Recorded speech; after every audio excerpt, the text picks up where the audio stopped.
हर हर महादेव गुरुदेव। गुरुदेव, एक प्रश्न है, वैदिक क्रियाओं से कायाकल्प कैसे होता है? उसका क्या संबंध है वैदिक क्रियाओं का अभी कायाकल्प? अभी जो आपने वैदिक कायाकल्प पद्धति करके जो एक अपना मार्ग चुना है, एक पद्धति चुनी है, ये आज की नहीं है, अनादि है। आज जो भी कुछ संसार में ज्ञान विज्ञान है वो हमको सीधी सीधी नहीं लगता कि वेदों से निकला है, परंतु ऐसा कुछ नहीं जो वेदों से ना निकला हो। वैदिक संस्कार, वैदिक पद्धति, वैदिक सूत्र मंत्रों से निकाल करके इस शरीर में, ऐसे शरीर क्या है, शरीर को नासवान कह देना बड़ा सरल है और शरीर को बहुत श्रेष्ठ कह देना भी बड़ा सरल है और शरीर के आकर्षण पास में बंध जाना और भी सरल है। बोले सुंदर चेहरा देखा, शरीर के अवयवों को देखा और प्रसन्न हो गए, बहुत सुंदर आंखें, बहुत सुंदर ओठ है, बहुत सुंदर नासिका है, अमुक अमुक। पर इस शरीर में है क्या? मल और मूत्र। इस शरीर में मल मूत्र के अलावा क्या? अस्थि स्तंभम स्नायुबद्धम मांस शोणित लेपितम चर्मावनद्धम दुर्गंधम और पात्र मूत्र पुरीशयो हो। ऐसा पद्म पुराण में श्लोक आता है। अस्थि स्तंभम, हड्डियों के खंभे खड़े किए गए, जैसे मकान खड़ा करते हैं। क्या करते हैं? पहले लोहे की सरिया खड़ी करते हैं, स्ट्रक्चर पर तारों से बांध देते हैं उसको, फिर उसके अंदर एक फर्मा तैयार करके उसके मसाला भर देते हैं, सीमेंट बजरी रोड़ी क्या क्या होता है, और फिर वो पक जाता है तो उसके ऊपर लेपन कर देते हैं, कलर कर देते हैं, हो गया ढांचा तैयार। ऐसी जो सृष्टि का सृजन होता है, सतत प्रक्रिया है उसकी, वो मकान के जैसी नहीं परंतु है तो है ही। उसमें हड्डियों का ढांचा है और नाड़ी तंत्र से उसको बांध दिया है। ऐसे नहीं, नर्वस सिस्टम जो है उसे जकड़ दिया जाता है, उसमें फिर मांस का रक्त का घोल मिला करके भर दिया जाता है। फिर उसके बाद क्या होता है? बोले कहीं गंदगी होगी, मक्खियाँ भिनकेंगी तो चमड़ी से उसको ढक दिया जाता है। अब एक परत, एक स्किन की उसको परत डाल दी गई। अब वो पेंट करने वालों को दे दिया गया, तो किसी को काला पेंट था उसने काला पेंट कर दिया, काला आदमी हो गया। किसी के पास सफ़ेद पेंट था थोड़ा सा, उसमें तो वाइट कर दिया तो गोरा हो गया। और किसी किसी में सिंदूर जैसा मिला दिया वाइट पेंट में, वो बहुत और भी आकर्षक हो गया।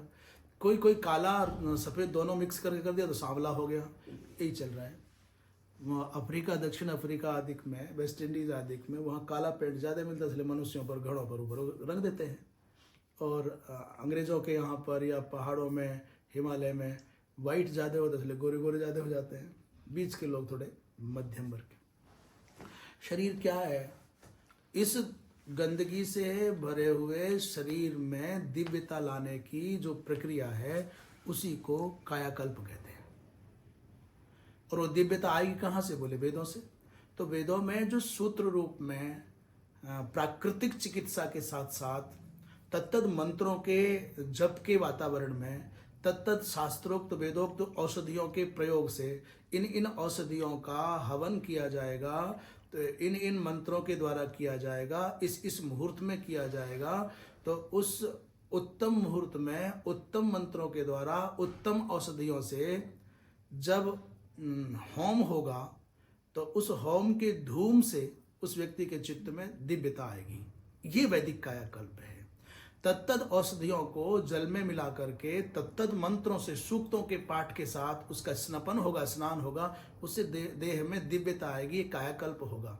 तो हवन की पद्धति से, स्नानादिक की पद्धति से, ये प्राकृतिक उपचारों का केवल एक तो मिट्टी लेपन है सामान्यतया, एक सामान्य जल गंगा जैसे नहा लिया है, ये भी अपने आप में काम करेगा, परंतु उसके साथ मंत्रों का जो विनियोग होगा, मुहूर्त के साथ मंत्र विज्ञान का प्रयोग करते हुए जो उस जीव के दूषित शरीर में दिव्यता का आधान होगा, उसकी चित्त वृत्ति का परिवर्तन होगा। क्योंकि एक स्वस्थ शरीर में ही स्वस्थ मन निवास करता है और स्वस्थ मन में ही भगवान की स्मृतियां और दिव्यता आती हैं। तो वो जो वैदिक कायाकल्प है उसका संबंध उत्तम मुहूर्त के माध्यम से उत्तम मंत्रों का प्रयोग करते हुए, उत्तम औषधियों से स्नान और यागादिक करके, और आहार भी उतना ही चयनित आहार, जो जैसे मनुष्य की प्रकृति है, किसी का प्रकुप्त होता है, किसी का बात कुप्त होता है, और किसी का कफ बहुत कुप्त होता है, किसी को शीत बहुत परेशान करता है, किसी को उष्णता बहुत परेशान करती है। तो एक दवा सब पर लागू नहीं हो सकती, सबकी प्रकृति भिन्न है। तो उसकी प्रकृति का अनुसंधान करके, अनुशीलन करके, परीक्षण करके इस प्रकृति के व्यक्ति पर कौन कौन सी औषधियाँ और कौन कौन से मंत्र और किस किस मुहूर्त में अधिक प्रभावी होंगे, इस विधान का विचार पूर्वक, परीक्षण पूर्वक, अनुसंधान पूर्वक प्रयोग करते हुए इस मलिन से, नासवान से और दोषों से भरे हुए शरीर में दिव्यता का आधान वैदिक कायाकल्प है। दूसरी बात है, सबसे बड़ी बात है, रंग शरीर का चाहे काला हो या गोरा, ये कोई बहुत महत्वपूर्ण नहीं है। गाड़ी चाहे वाइट हो, चाहे रेड हो और चाहे कोई हो, गाड़ी का इतना ही महत्व है कि वो गंतव्य तक हमको सुगमता से पहुंचा दे। अभी बहुत सुंदर गाड़ी है पर बार बार खराब हो जाती तो लोग छोड़ के भाग जाएंगे। शरीर भी एक यान की भांति है, नौका की भांति है, कार की भांति है। जैसे कार में लाइट है, इसमें भी लाइट है, कार में हॉर्न है, इसमें भी हॉर्न है, कार में भी ब्रेक है, इसमें भी ब्रेक है, कार में भी इंजन आदिक है, हार्ट है, इसमें भी है। तो बस वही उसी पद्धति से शरीर में दिव्यता का आधान करना, और इसके अंदर जो मन है वो समग्र झंझटों का आधार है मन। वैदिक कायाकल्प मात्र शरीर का संस्कार नहीं है। काया शब्द से कोई केवल अर्थ न लगाए कि शरीर का ही शोधन होगा। अभी तो जहाँ तक हम समझते हैं, कैसे इस विषय पर आगे बढ़ेंगे, सब हमारे प्रायोगिक रूप में कैसे धरातल पर उतरेगा, हम ये समझते हैं कि ये केवल तन का उपचार नहीं है, ये मुख्य रूप से मन का भी उपचार है। राग द्वेष रहित मन कैसे बनाया जाए, तो ये पद्धति वैदिक कायाकल्प के अंतर्गत आएगी। और ये मैं समझता हूँ आज पूरी मानवता की रक्षा के लिए धर्म संघ के, अखिल भारतवर्षीय धर्म संघ के माध्यम से एवं स्वामी करपात्री फाउंडेशन के माध्यम से जो वैदिक कायाकल्प का एक प्रकल्प चल के आ रहा है, हमारे सुमित भाई जी हनुमानगढ़ से, डॉक्टर गुण प्रकाश चैतन्य जी महाराज, हमारे करपात्री फाउंडेशन के सभी सम्मानित न्यासीगण, और जो भी इसमें जुड़ रहे हैं धीरे धीरे, उन सब का एक ही स्वप्न है कि भारतवर्ष को निरोगी बनाना है, भारतवर्ष के प्रत्येक प्राणी को योगी होने के साथ साथ उपयोगी बनाना है। हम उद्योगी भी बने, हम निरोगी भी बने, हम योगी भी बने, और हम दूसरों के लिए उपयोगी भी बने। ये हमारा मूल मंत्र है, उपयोगी बनना, किसी के काम आ सके हम। हर हर महादेव।